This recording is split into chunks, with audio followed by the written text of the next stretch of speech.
for any listeners that maybe haven't heard you or your music before, do you want to just tell us a little bit about yourself? Yeah, my name is Nikhil Beats. I'm from East London. Um, my music is, how do I explain it? I guess it's a blend of all of my influences. So it kind of you can hear a lot of different genres in there. I don't think it kind of sits into one box. But it's very influenced by soul and jazz, and just good vibes generally. Yeah, and I definitely get that. Would you say there's any artists in particular that acts as like your significant influences, maybe like a top three or something? Do you know what? I feel like this stuff always changes for me. Like if I think of some of the people I've been like that I've always listened to and I've loved from like the first time I've heard them is like Arctic Monkeys was one of those bands. I was obsessed with them for a while. Kendrick Lamar is another artist. Who else? It's just a mixture of people. I was massively into Michael Jackson. Frank Sinatra I was really into. There's just a lot of random different people, and I just love them. So I don't know, and I think you can hear that my music is such, as I said, it's such a blend of all of the stuff that I love. I couldn't really pinpoint it to just one person. I think that's really cool as well because obviously the artists that you've just mentioned, they're not necessarily from one particular genre, and I would definitely say that they're not from the genre that I would maybe associate your music overall with, like that sort of like indie jazz vibe. So to hear that your influences come from pop, from like classic jazz crooners to like anything, like it's really cool to see how like all those different genres sort of come together to like make your own style of music. It's quite interesting. I've realized actually a lot of artists that I'm a big fan of their work.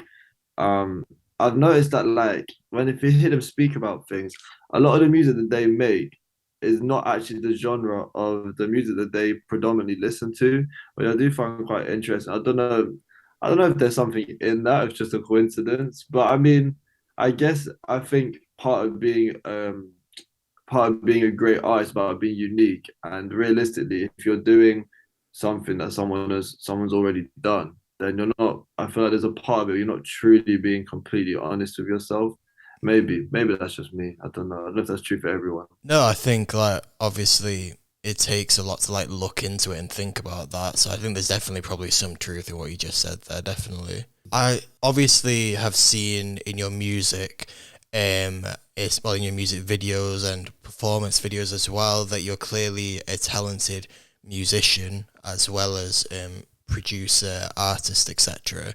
So obviously you will have had to have learned how to play at some point. Would you say that making your own tracks and producing them has always been the dream, or did it start off as just you playing like other people's music? Yeah, no, it definitely started with just me. I mean, I used to just play instruments. I used to just kind of that was just like my love and passion was just playing instruments. And then I think when I was about 12 or 13, I started writing music. Um, and like I used to like because that was like my indie phase. So I was in a lot of little indie bands, and I used to just write a lot of music through that. But I think like gradually I started kind of so when my sister went to uni and then she got a laptop, so I borrowed her laptop and I would like start mucking around like on GarageBand and like playing and like recording like my songs and I didn't really know I was producing. I was kind of just mucking around and I was basically making beats, but I didn't know that's what I was doing. Do you know what I mean? I was kind of just very freely just making music. I wasn't really thinking about it. I think maybe at that time, I think probably part of me always wanted to be like, like the main artist, but I was always like, the drums was like one of my main instruments. I was always the guy in the back where I'd like write songs, but I was kind of like behind the scenes sort of thing. And then yeah, when I went to uni myself, that's when I realized that like production is what is really where all my skills kind of come together. That's where I can songwrite, I can muck around the computer, play all my instruments, and everything all kind of perfectly blends under this one header of like producer. So yeah, so that's really when I kind of worked out that was what I was doing. And then yes, then when I came back to London after uni, then I was just straight back into it. Like I was just making beats like all the time. And I kind of that was when I was like, cool, I had a clear like focus. So that's what I was doing. Um and then yeah, and then naturally, I don't know, I think especially with COVID, I think because then like it was hard to meet up with people. And I think the way production is for a lot of people, it's like you make a track for someone and then you're just waiting till an artist want to release the song. And I was like, there's so much at stake here, just purely based on other people. Like that doesn't make sense to me. Like, why am I sitting here waiting for when someone else may or may not want to use a song I produce? Like, and obviously, the more you produce for people, naturally, the higher chance of the song coming out and becoming something. But it was just it's all just so dependent on other people. And I didn't like that factor at all. So that's really why I kind of started making my own music as an artist. And then I think the next development after that was really to say, okay, cool. Well, this is what I'm doing now. Like, how do I take my music further? And I was like, well, I need to start singing and doing live shows. I need to do other things to expand to kind of take my musical journey like further and kind of develop it more. So yeah, it's been quite an organic progression. Yeah, and I think it makes total sense as well because in one of your bios online, I read that you're trying to set the tone for like that producers are artists in their own right, which is obviously like what you've just said. Do you think that that's becoming a lot more commonplace nowadays? Like obviously in the past 20 years or so, it's been like not uncommon to see like DJs or producers like such as like I don't know Calvin Harris for example. You see he always put or David Guetta. They've always put their names on the tracks and then get artists to come and work on it with them. Do you think? Well, obviously nowadays I think you do see a lot more of producers going out and venturing into becoming an artist themselves. Why do you think that is? I mean, I think it's quite a difficult thing a lot of ways because it's true. It's been around for a while. I mean, like Dr. Dre or like Pharrell, any of these people. I mean, I can see that a lot of them, or even like Timberland, like a lot of these producers and like Calvin Harris as well. A lot of them they have done vocals at times. Like Calvin Harris did a whole album of him singing. Do you know what I mean? So they have all done things with Dave identify that they are also the main artist and they are in control of the situation. But otherwise, I think because it's quite hard for people to wrap their head around, and I think it's quite hard to sell. Like at the end of the day, um, there's a part of it, yeah, where maybe it's becoming a bit easier now, but also it's still not that commonplace. Like for producers to be the main thing, and I think it is literally because it's hard to sell. And the only reason it's harder is because we've created boxes for ourselves. Do you know what I mean? Like it was quite interesting. Like my mum was saying, I was showing her something, but my mum like listened to some of my songs. My mum was like, to be honest, she was like, until like you started trying to be an artist, she was like, I didn't even think about the producer. She was like, as a general consumer, she was like, I listen to a song, I'll be like, oh cool. You just think about the artist and you just think about the person who's singing on the track. She was like, I never thought about everything else around it that goes into it. And she was like, I'm only aware of that now because you're an artist.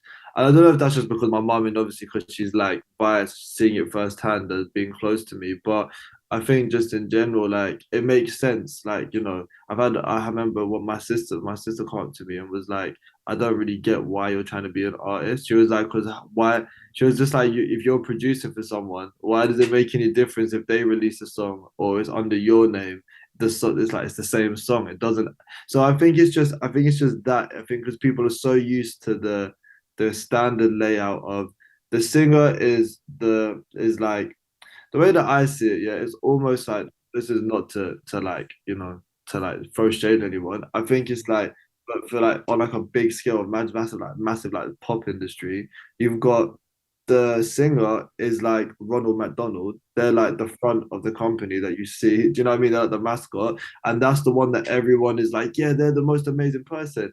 And then you don't, and then there's like there could be a whole team of like 50, 60 people behind them for every single tour and production or whatever, like more than that. For every song, there could be like 20 people working on it. Like, but you only see that one person. Do you know what I mean? So I think we're so used to that sort of layout within all businesses that because you can't, it's not possible for people to all those people. We have to pick celebrities. Do you know what I mean? So I think it's kind of that. I think it's more from a selling perspective and marketing perspective is the reason why it's like that. Yeah, I think you nailed it on the head there. I think it is because ultimately, um, artists who are in the mainstream spotlight, at least, we forget sometimes that ultimately it's a business and the people that are supporting them, for the most part, are doing it because there's money in it for them, and it's all about creating that brand, etc. So when you think about that, it obviously does make a lot more sense to sell it as this one face or these few faces on the exterior of it rather than going into, oh, this person did this person did this. But no, I think it is really nice to see you kind of taking it into your own and making a name for yourself. And yeah, I think it's definitely been working for you. So kudos for that. Before we get into discussing your new EP, I just wanted to ask as well, when you're making these tracks, how do you go about it? Like, because I think your lyrics are relatively, I mean, they're not simple. Let's put it that way. Like you kind of do like get a bit introspective, that sort of thing.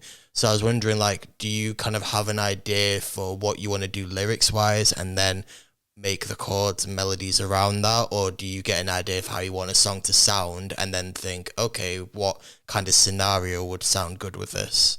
I think it's quite hard to say like there's like one fixed way of doing it. It really just is so just dependent on the day and the mood. Um, Generally, I'd say I'll probably start with like the musical content before, and then I add lyrics after, just because I think, especially of recently, I've been doing that a lot more, just because I'm a lot more kind of I'm a lot more advanced as a producer than I am as a as like a lyricist, just because I haven't been lyric writing for such a long time, because I spent the past 5 years dedicating my life to production. Do you know what I mean? So like I used to songwrite and lyric write like a lot when I was younger, and then I just stopped for a while because like you know, I was like, oh, not that good at singing, blah blah blah. I'm just not. That's not what I'm gonna do. I'm gonna focus on just being a producer. So yeah, so I think like because of that now, I have to really get back into lyric writing. But it's a good point. I think I should actually start just writing lyrics again, just generally. It's just like writing poetry, isn't it? But I Mm. haven't done it in a while, and I think that's probably why my lyrics are so you're saying they're not like simple. I think because I'm probably overcomplicating a lot of ways, but I just try and free write a lot of the time because I think it's the best way for me to get it out. And it ends up just being very deep. Yeah. But I think that's just naturally the way my brain works. My mind is just a bit like that. Well, no, I think like considering you were saying that one of your main influences has been Arctic Monkeys, I think it makes perfect sense. Like we all know, like Alex Turner will go off and some like you kind of have to like think afterwards about what he's actually saying. So I don't think you're quite at that level, but like it's nice to almost have a bit of like have to sit and think about it rather than just the same kind of ideas over and over again, which I think you do get with relatively mainstream pop music quite a bit. I mean, for me, I think it's about everything, isn't it? It's like you can't have a great song but just dead lyrics. You know what I mean? Like it's like everything has to be on the same level for it to really be a great song. Otherwise, there's an element of it's boring. I mean, I think if you have a really cool sounding song but like the lyrics are a bit boring, then I think it'll be fun for a minute, and then I think if there's no depth to it, I don't know. I feel like it's hard to stay in love with it. Yeah, definitely. Fast food, isn't it? No, that's a very good comparison. So, coming on to the EP now, obviously you released your debut EP beginning of last year, 3000 Realms. So it's been nearly 2 years, which is mad to say. But what would you say like the main differences are between the two EPs? This new one, obviously, Earthly Desires Lead to Enlightenment. Um, Would you say there's been any sense of growth in there, or are they relatively similar sounding to you? Like, what for people that are obvious fans of yours that have been listening to 3000 Realms for the past 2 years, what would you say that they've got to look forward to in this release? This one's definitely there's a lot more growth in there, like 100%. It feels a lot more mature and a lot wiser. I think because it's just I've been just saying like my stuff is generally very introspective, so it is quite honest about just where I'm at in my life. Um so if it's kind of like a very honest representation of my growth over the past 2 years. And yeah, like I think sonically I'm kind of what my goal has always been is to keep my artistic integrity and like still be as unique as I am, but be accessible to a wide audience. Do you know what I mean? And I feel like I'm getting closer with that in this project. Like there's a lot more, I'd say more commercially viable sounds. There's a lot more kind of there's stuff in there where it's like I feel like for me 3000 Realms felt quite weird at times, and it was cool but it was a bit niche in a lot of ways. And I feel like this project, like I've just developed the sounds further to make them more understandable, if that makes sense. I feel like I'm slowly kind of crafting my thing into making it, it's like sculpting, isn't it? I feel like the picture's becoming a bit clearer of who I am, what my sound is, and it's like more easily like consumable, I think, in a lot of ways. So yeah, I think it's cool. And I think there's still so much depth to it. So it's definitely there's a lot of aspects in there where yeah, you're gonna have to listen over it quite a few times, I think, maybe to understand the storyline. But yeah, it's I'm really proud of it. I think it's a good body of work. Yeah, for sure. Having listened to it myself as well, I definitely say that it is a great body of work. And having obviously listened to 3000 Realms as well, I think not only in terms of the growth in terms of lyrical content, but I think also in production as well. I think there is definitely a sense of things being maybe slightly more polished almost and a bit more like Yeah. experimental, that sort of thing. So Yeah, definitely. I think you can hear. I don't know. I don't think there's another way to explain it really, other than just you can hear in 3000 Realms like I was younger, and like therefore my production is like is yeah is less polished. Is a little bit more erratic, and this one's is a little yeah it's smoother and more yeah more refined.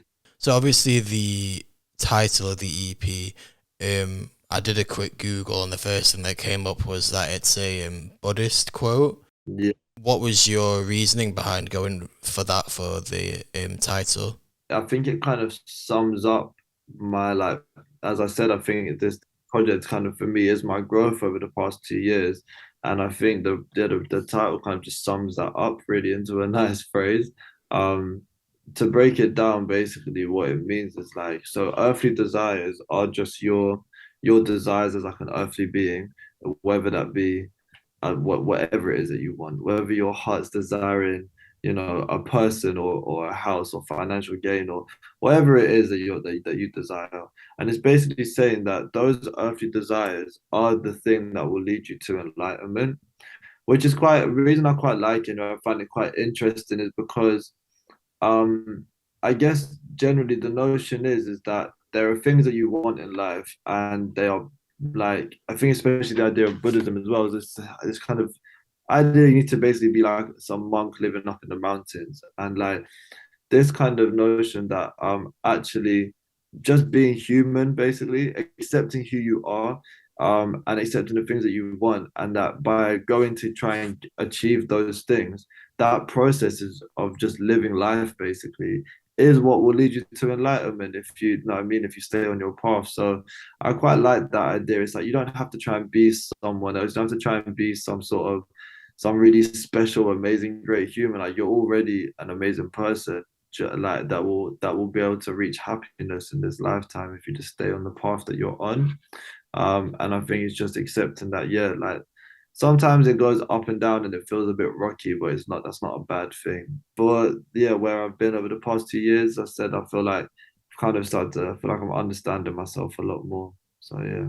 It's nice as well to see how much you've actually like thought about that as well. Definitely, rather than just being like Buddhist quotes to put on my day, my second EP. Like, yeah, it's nice Yeah, to actually see the thought process behind it. I feel like I'm not gonna lie. I think if you look at anything that I do in any of my work, there's so much thought that's gone behind everything. Like from even down to like the fonts that I use on my EP cover, or like even just like so all the artworks that over the singles, like there's like such in-depth stories that run through all three of the covers of the two singles and the final artwork, and the videos and just yeah, just everything. Like I really that I think maybe one day I'm probably gonna have some cult following where like people are gonna start like trying to guess all my storylines and everything. And Nikhil Beats yeah, conspiracy theory.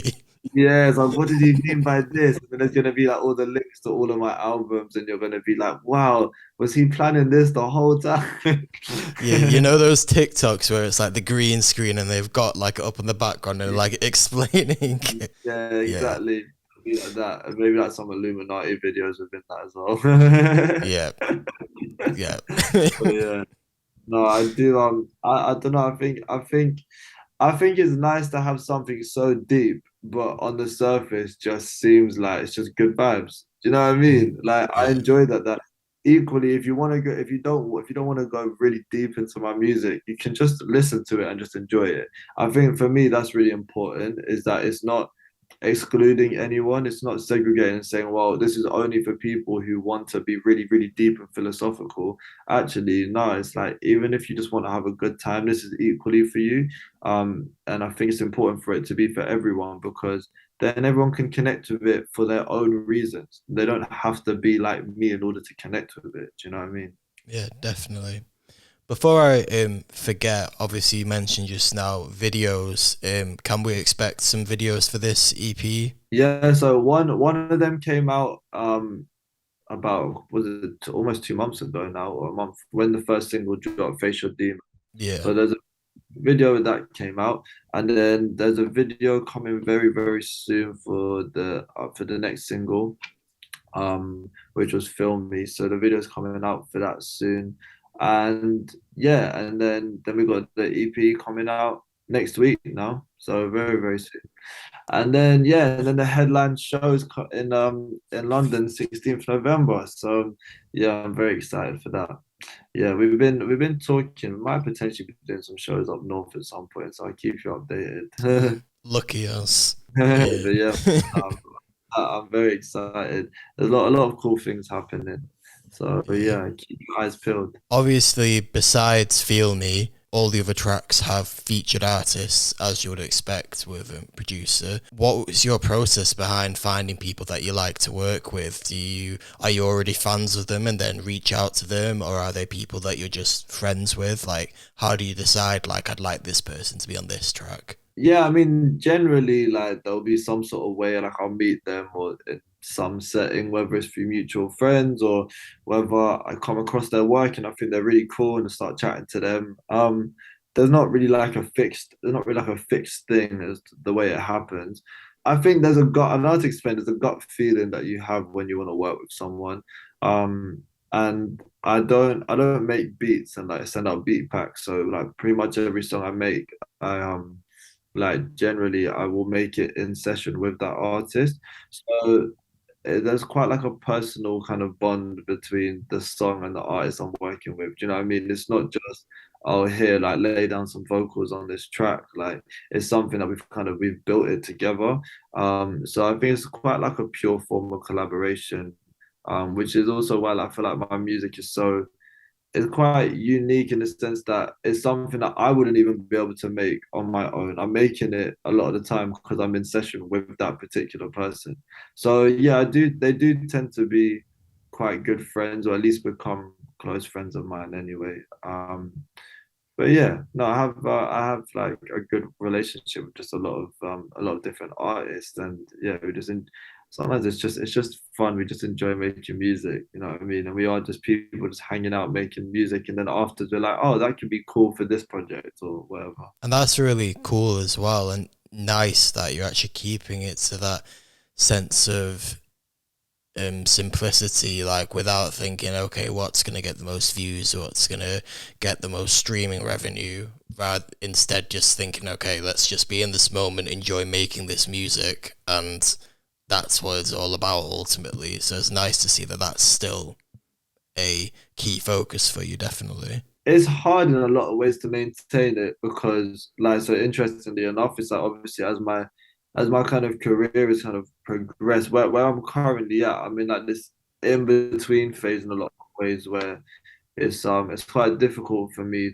to find time to make music because it's like I have loads of admin stuff with my work, but at the same time I'm not in a place where I've been able to fully give up like my part-time job yet. So I still do that. So it's like alongside working, doing music stuff or whatever, it's like it's hard to find time to make music. And obviously the only time I really have is when I have those sessions. Those are dedicated times in my week when I'm like, cool, I'm gonna create right now. And for me, it's almost like, I don't know, it's like, I don't know if you have like a hobby or a sport, anything that you do where when you have that one time a week where you know that's just your time for yourself to do that, it's just so enjoyable. You look forward to it. It's your time of your week where you get to, as I said, you get to look forward to it and just, you've just got that point for yourself to kind of clear your mind and not think about anything else and just focus on that one thing.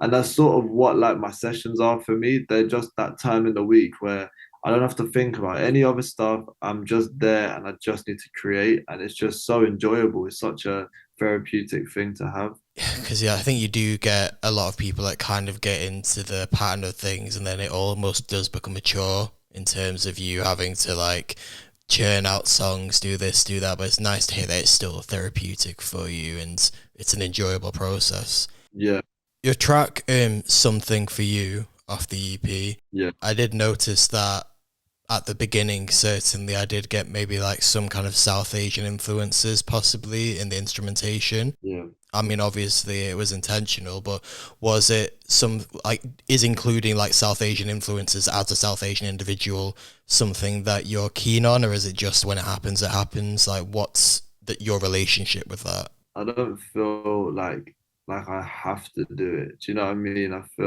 I think feeling like that is probably not the right way to go about it personally.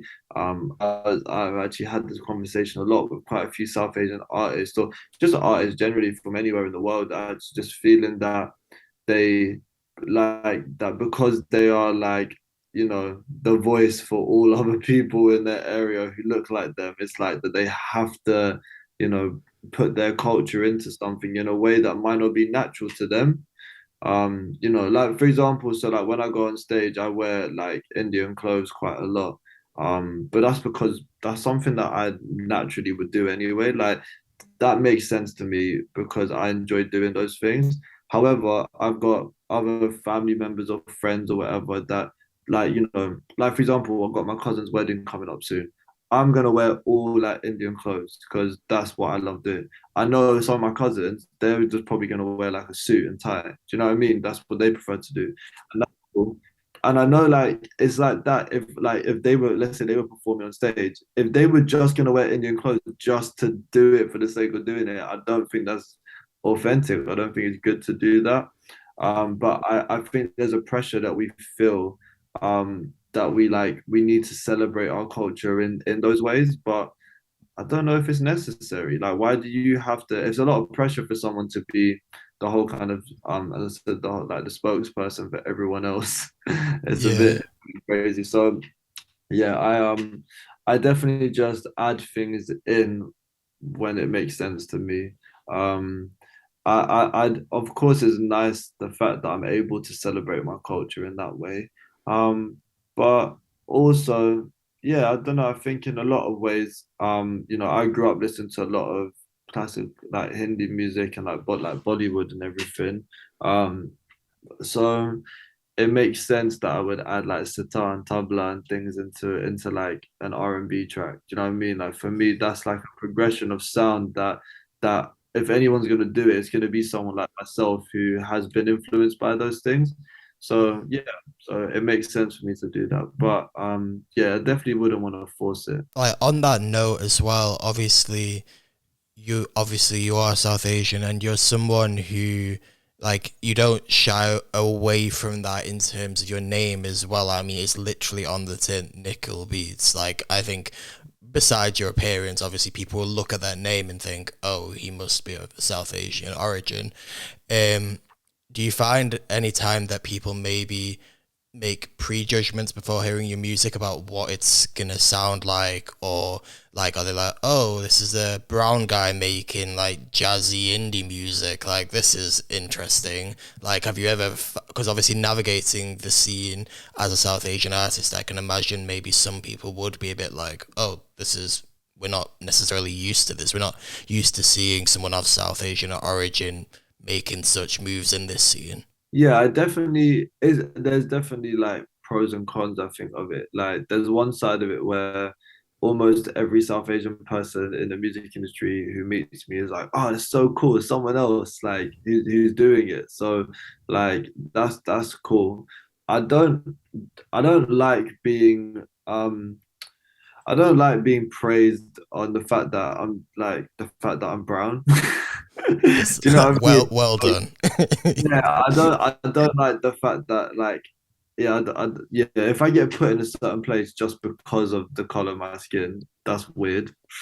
Like of course that is just like that's just as strange as being like shunned away because of the color of your skin. It's not a compliment. So I don't enjoy that. I'm sure that there is it's as all these things you can't I mean this is the way that racism works. You can't pinpoint it in our society in a lot of ways because it happens so subliminally. So it's that's what makes it difficult to make some people aware of it. It's like it's just a feeling, isn't it? I'm aware that there are times when it probably is difficult for me because of the fact that people have an expectation or they have some sort of like preconceived notion of what I'm gonna do. I can see that I've had to work quite hard, for example, because I play in a band where I've got a saxophonist. Immediately, it's like a jazzy kind of vibe. Straight away, that's world music, and I actually get put into this kind of general world vibe where, it'll be people maybe not speaking in English and just like all those kind of different sounds, which is really cool. But that's not really where I see myself as an artist, and there's not really the direction I wanted to be kind of boxed into. So I felt like I had to kind of be quite um like aware to just make sure I didn't get pushed in those directions. So I think naturally like people try and put you in a box subconsciously. I don't think people are doing it with ill intention. But yeah, so stuff like that, I think it is hard. I think also I can see in other areas of the industry where maybe I want to get support in certain ways, whether it's through like, signing with a label, whatever it may be. I think it's very difficult for people to, as we spoke about earlier, it's a business. It's difficult for people to want to invest in my business when they've never seen anything like it before. Like the reality is, I don't personally know anyone else who's making music like me, really, who looks like me, who's doing the same thing, like doing live shows and gigging and all that stuff and producing for singers and rappers. I don't know, and like especially with that kind of indie, jazzy soul R&B vibes. I don't really know many South Asians. I'm still looking for more people. I really would love to see more people doing it. But yeah, but that's cool, and I don't really think, oh, I'm the only one. I don't really think about it that often, to be honest with you. But yeah, I think I'm aware sometimes that because for other people looking in, they might see, well, there's only this one person doing it. Either that's a really incredible, like, unique selling point, or like that's a bit of a risk. We don't know if that's gonna work. They'd rather sign someone else who they've seen do stuff, but they've seen their group of people do stuff before, which is such an ignorant way of looking at it. But I think that does happen inevitably. No, I think that's definitely a really like refined way of like looking at it, and that I'm glad that you're able to like navigate yourself through this industry whilst being aware of that, but then also not letting yourself fall victim to the negative elements of it as well. Definitely. I think it's just gonna be hard, isn't it? Like, I think naturally when you're yeah, it's just I'm gonna have to probably break down some like mental barriers for a lot of people by just being me. Definitely. I look forward to seeing you continue to do that, definitely. So, final question on the EP. Obviously, the final track of the EP, Wisdom, I think one of the opening lines of it is like, look inward within me, which, like we've been discussing for the majority of this interview, a lot of your music is very introspective. It seems to be a running theme. Like, I kind of finished listening to the EP and then looked like at the titles of the tracks and I was like, okay, can I try and figure out like what's going on here? And I think the running theme was that a lot of it was to do with like either thinking about yourself or thinking about what other people are feeling or thinking. Would you say that when you're making music, it sometimes helps you actually process your own thoughts? Yeah, I mean, you know, I think it's like creating such a subconscious process that like sometimes I'm not even aware what I'm processing like until way later. So like I may write a song and it might be so deep and then like I'll be like, oh, that's a cool song. Don't really know what it's about. And then like maybe a month or two later, like I'll just be really sad and I'll be like, oh, that's what that song was about. Do you know what That's I so mean? Like, cool. yeah, it's quite weird. Like I guess you tap into something creatively that you're just sometimes there is a bit of a disconnect, and I think it's about trying to bridge that gap, so that I can be more aware. No, definitely. Remind us again, your headline show coming up in London, 16th of November, right? Yeah, that's it. 16th November at the Victoria, and tickets are on sale now. Yeah, Sweet. there hasn't been one confirmed for up north just yet, but I'll keep you updated. Nice. Any other plans for the future, rest of 2022 and 2023 now coming up too? Yeah, I mean, to be honest, I'm just collecting ideas for the next project. I've been thinking about it a lot, what I want to do for it. I'm kind of liking where my head's at with it currently. So yeah, I've just got a little bit more work to do, but yeah, really just I just continuing the growth, to be honest. Um, yeah, I just want to just keep building up from what I'm already doing, and I'm excited. I think the next project, I think it's gonna be really interesting. I'm gonna like take things a lot further. So I'm really excited. I'm excited already. I don't know what it is, but I'm Yeah. excited for whatever it is. I love how you're already thinking about like and like say you don't even know what it is yet, but you're already thinking about okay, what we doing next, where are we going, and it's like at this point before the your second EP is actually dropped, so it's nice to see like whilst you're enjoying it, you're like thinking okay, what direction am I going in, sort of thing.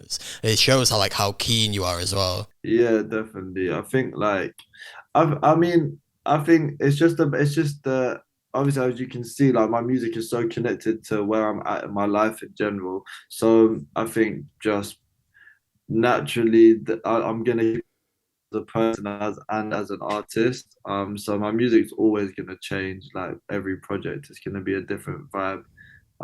So yeah, like the first like 3,000 Realms is a lot more kind of electronic kind of sounds. There's a lot more like like most of the drums and everything are all kind of more like just generally more like trap sounding drums and that sort of stuff. And then this like next project, there's a lot of more live instrumentation. I've got a lot more session musicians in, recording things in studio. So there's like a whole the soundscape has completely developed. And I think in this third project, again, it's like I've got an idea where I want to go with it next, and it's gonna evolve again, and it will match where I will be over the next few years. So yeah, it's exciting. It's just life, isn't it? No, it's cool. Like in following your music, we quite literally are following wherever your life's at, and like because it's such a reflection of yourself. So yeah, it is exciting thinking what's coming next. So if people do want to keep up with that and follow your journey, where's the best place to do so? You can follow me on Instagram and Spotify and TikTok, all of that. It's just Nikhil Beats. Yeah, if you search that, you'll find my face. Sweet. Well, thanks so much for taking the time to speak to me today. It's been an absolute pleasure and wish you the best for the EP release and beyond the third unnamed one that we're already thinking about. Definitely. No, thank you so much for having me. It's been really great fun.